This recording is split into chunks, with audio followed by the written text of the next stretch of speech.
Vérité du christianisme, la preuve par le cinéma. Cette vidéo se veut volontairement plus légère que les leçons de théologie, la minute de théologie donnée sur dogmatique.net, et il ne s'agit pas bien sûr d'une véritable preuve de la vérité du christianisme à travers le cinéma, mais c'est une leçon qui peut néanmoins donner à réfléchir, je pense. La thèse développée dans cette courte leçon est la suivante.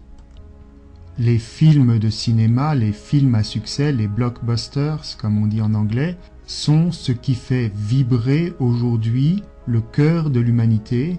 Ils peuvent déplacer des dizaines, des centaines de millions d'êtres humains sur Terre, et en cela, je crois qu'il n'est pas exagéré de dire qu'ils présentent les grands mythes de notre monde moderne.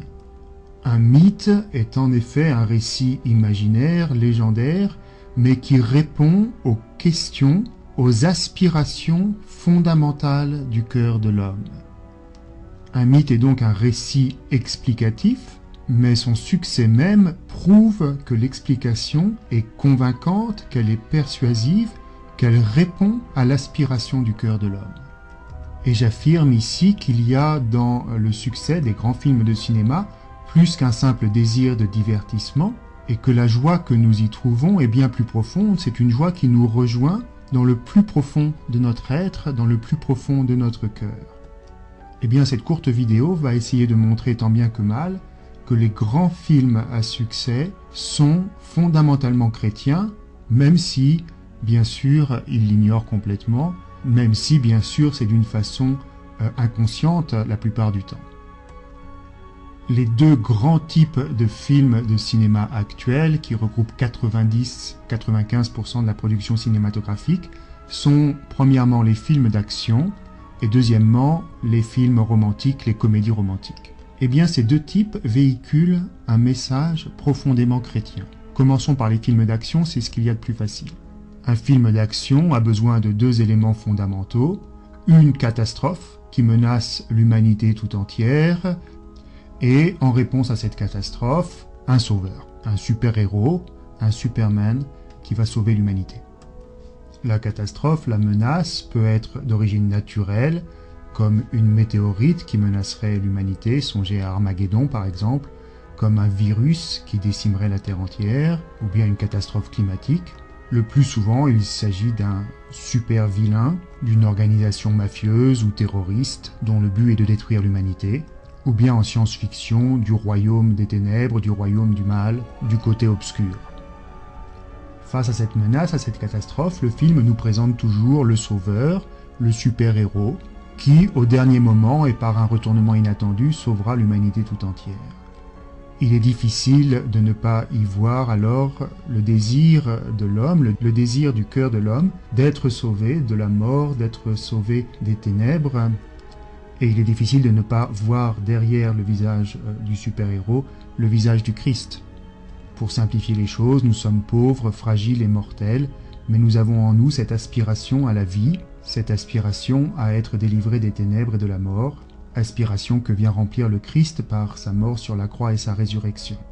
Donc tous ces films d'action ne font rien d'autre que présenter un évangile moderne, une histoire du salut à la sauce de Hollywood. Et ils traduisent plus que jamais ce désir profond de l'homme d'être sauvé. Maintenant, je pense que cette analyse rebondit d'une façon intéressante si l'on considère le deuxième type de film à succès de notre monde moderne. Et il s'agit là des comédies romantiques ou des films romantiques. En effet, à l'aspiration du cœur de l'homme pour un sauveur, à l'aspiration du cœur de l'homme à la vie, s'ajoute l'aspiration du cœur de l'homme à l'amour véritable. Or, tous les films romantiques sont construits sur l'exacte même trame d'un amour d'abord impossible, puis finalement accompli et dépassé. Ils se construisent en effet en trois temps que l'on retrouve classiquement dans tous les films romantiques. Le premier temps, je le nommerai la rencontre. Ce qui est intéressant, c'est qu'elle est toujours passionnelle, soit extrêmement positive, soit extrêmement désagréable et négative, mais jamais indifférente. Le deuxième temps qui fait le corps du film romantique est que cet amour est impossible. Il est impossible parce que les futurs amants proviennent de classes sociales différentes, songez à West Side Story ou au Titanic, parce qu'ils proviennent de clans différents, de familles différentes, Roméo et Juliette, parce qu'ils proviennent d'ethnies différentes, ou même maintenant de genres ou de planètes différentes, songez à Avatar.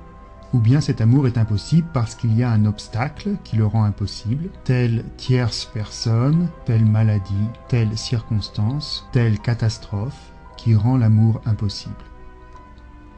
Enfin, le troisième temps de ces films, c'est la scène du baiser, qui clôt le film.